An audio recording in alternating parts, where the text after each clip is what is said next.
Antoine de Saint-Exupéry a légué un trésor à l'humanité. Ce trésor est porté par la Fondation Antoine de Saint-Exupéry pour la jeunesse. Ce trésor est aussi valorisé aujourd'hui par ce projet Future Starts Now dont vous allez prendre connaissance. Alors la Fondation Saint-Exupéry pour la jeunesse défend des projets, soutient des projets dans le domaine particulier de l'éducation dans une vingtaine de pays dans le monde. Le projet qui nous réunit ce soir est un projet ambitieux, donner aux jeunes de l'espoir et montrer qu'il y a des solutions et montrer des entrepreneurs en action, voilà, qui vont pouvoir leur donner le goût de la recherche et peut-être que ce seront les futurs ingénieurs de demain qui vont créer les innovations en rupture technologique qui permettront une économie décarbonée. Nous avons fait appel à ces étudiants-là qui sont animateurs de l'association Zéro Émission Group. Le Zero Emission Group est une association étudiante à l'EPFL, donc à l'École Polytechnique Fédérale de Lausanne. Et le but principal, c'est de promouvoir et de stimuler les innovations et solutions, soit technologiques, soit en dehors de la technologie, qui visent à lutter contre le changement climatique. Nous avons deux piliers, un qui est très concret, c'est la technologie. Et nous avons un deuxième pilier aussi, et c'est ce pilier ici qui a fait aussi que nous travaillons avec la Fondation ensemble. C'est le pilier de la sensibilisation. Au vu de l'urgence climatique et de l'impact de nos sociétés sur le monde vivant, d'abord, on a imaginé l'atelier avec une introduction à la durabilité dans la science. Ensuite, une deuxième partie sera axée sur le rôle de l'ingénierie. Et donc, on va s'axer particulièrement sur une partie interactive, sur la méthode d'analyse du cycle de vie qu'on connaît bien dans l'association Zero Emission Group. Et enfin, on va terminer avec une troisième partie sur l'innovation, donc une solution pour l'avenir, avec une introduction à différents projets, notamment via la low-tech, donc l'innovation low-tech et les solutions Solar Impulse. Donc, ce sera suivi ensuite par la présentation de différentes startups. Merci Chloé d'avoir accepté. C'est un sujet de toute façon qui te tient à cœur. Et Chloé étant une ambassadrice aussi de la Fondation Saint-Exupéry depuis quelques années, c'est notre ambassadrice de l'espace. Voilà. Et donc maintenant, je te laisse peut-être présenter les participants et les appeler sur scène. Merci beaucoup. Merci à toi, Olivier. Bonsoir à tous. C'est un véritable privilège d'être avec vous ce soir et de pouvoir marrainer ce beau projet entre le Zero Emission Group et la Fondation d'Antoine de Saint-Exupéry. Donc ce soir, nous allons conduire une table ronde sur un sujet clé qui est la durabilité, challenge et priorité. On ne débat plus maintenant sur le réchauffement climatique et les challenges auxquels ma génération et les prochaines générations font face. Et pour cela, nous avons 4 personnalités, 4 invités qui s'engagent chaque jour à faire face à ces challenges et à nous proposer des solutions. Frédéric Lenoir, Bertrand Picard, Éric Bolliguer et Aurore Amodrou. On n'a jamais connu une crise dans laquelle, pour la première fois dans l'histoire, nous pouvons rendre la vie humaine impossible sur Terre. Donc nous avons une responsabilité énorme à l'échelle de l'histoire. Nous avons fait un choix de civilisation depuis un peu plus d'un siècle qui est entièrement orienté vers la quantité. Nous recherchons le rendement, la performance, la quantité, et c'est ça qui pille la planète. Et au fond, cette crise qui est liée à la quantité peut être déjouée si nous faisons un autre choix de civilisation et que nous préférons la qualité à la quantité. J'ai beaucoup de jeunes qui ont compris viscéralement qu'on pouvait vivre autrement sur Terre, et pour ça, il s'agit d'éveiller des motivations, des désirs qui nous orientent vers l'essentiel, vers l'être, vers l'amour, vers la connaissance, vers le partage, vers tout ce qui nous met dans la joie, et d'arriver pour ça à quitter certains petits plaisirs auxquels on est très attaché. La lutte contre le réchauffement climatique passe par un processus dit de décarbonation, soit comment nous émanciper finalement des énergies fossiles. Et ce processus de décarbonation implique, lui, l'électrification d'un certain nombre d'infrastructures. Nous devons bien sûr travailler sur des mesures d'efficience énergétique et, deuxièmement, travailler sur le déploiement massif des énergies renouvelables sur nos territoires. Pour pérenniser ces 2 axes de travail, on ne doit pas attendre sur la technologie. Les technologies sont là, les solutions existent. Il faut apprendre à parler le langage de ceux qu'on veut convaincre. Sinon, on n'y arrivera pas.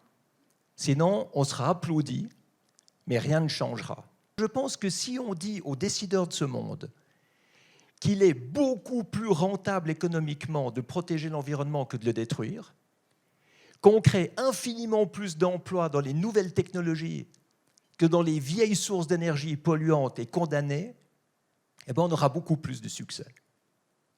Et c'est pour ça que cette recherche de solutions, ça n'a pas été une recherche de magnifiques idées pour le futur. Ça a été une recherche de solutions concrètes existant aujourd'hui, protégeant l'environnement bien sûr, mais capables d'une rentabilité économique autant pour ceux qui produisent ces solutions que pour ceux qui les utilisent. Il est beaucoup plus difficile de se projeter dans un futur si incertain. Donc ça montre à quel point notre génération, nous avons besoin de pouvoir nous projeter dans le futur, et pour ça nous avons besoin d'encre. Et en fait, de ce besoin aussi est né le Zero Emission Group, et de ce besoin aussi est né finalement ce projet qu'on a avec la Fondation Antoine de Saint-Exupéry pour la jeunesse. Nous avons tous besoin du savoir et des outils pour lutter et construire ensemble un futur plus équitable et plus durable. À votre avis, quelle est la priorité pour les années à venir ? Pour le Zero Emission Group, clairement, la priorité, c'est de sensibiliser les ingénieurs de demain pour les enjeux de demain. C'est ce qu'on fait en travaillant concrètement, c'est ce qu'on fait en sensibilisant. Je crois que ce qu'il faut, c'est des solutions extrêmement concrètes, extrêmement pratiques, qui montrent que la transition écologique n'est pas difficile et qu'elle est au contraire enthousiasmante, qu'elle représente l'opportunité économique du siècle.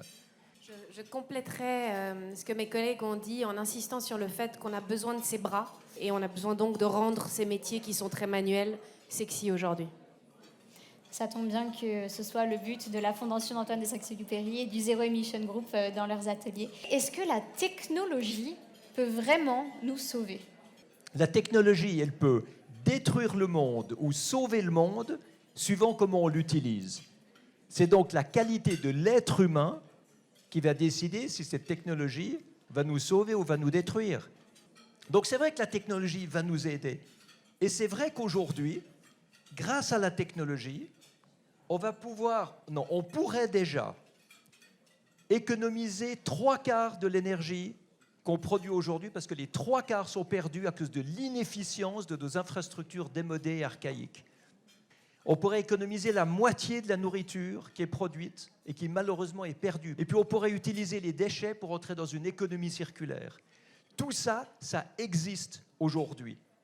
Alors pourquoi on ne l'utilise pas ? Parce que l'être humain n'est pas éduqué. C'est pour ça que ce que fait la Fondation Saint-Exupéry pour la jeunesse est excellent, parce que ça va éduquer des étudiants pour partir dans les métiers d'avenir. Il faut la technologie, il faut la conscience qui nous permettra de l'utiliser et d'en faire une priorité et de manière bien orientée. Alors ce que je rajouterais, pour moi c'est l'essentiel à long terme, c'est qu'il faut mettre de la conscience sur nos désirs. Il me semble très important, si on veut que nos démocraties restent vivantes, d'être capable de discerner, d'avoir une quête de vérité, c'est-à-dire d'avoir un désir de vérité, et c'est donc l'éducation qui est au cœur de tout. Et je souhaitais finir ce panel avec forcément dans le thème une citation d'Antoine de Saint-Exupéry, du Petit Prince, qui dit que toutes les grandes personnes ont d'abord été des enfants, mais peu d'entre elles s'en souviennent. Car finalement, la prochaine génération est là, elle se bat pour préserver notre planète avec bienveillance et innocence, comme un enfant, dans les valeurs de Saint-Exupéry. Et je pense que le moment que nous avons partagé tous ensemble, c'est un excellent exemple dans la direction dans laquelle nous devrons aller pour avoir ce monde idéal que nous venons d'écrire. Merci à tous. Il faut savoir que le Petit Prince est devenu un ambassadeur incroyable de la planète dans le monde, que ce soit sur le plan environnemental, que ce soit sur le plan spirituel. Michel Bussy, monstre de l'édition française, auteur populaire, adoré, aimé. Enfin, ce qui m'a apporté dans ce livre, c'est l'universalité du Petit Prince. On va vers une période de crise écologique, de crise sanitaire qu'on a vécue, sans doute de crise politique, mais ce que je crois, parce que je suis profondément optimiste, c'est que derrière cette crise de repli, il y aura forcément quelque chose à inventer derrière.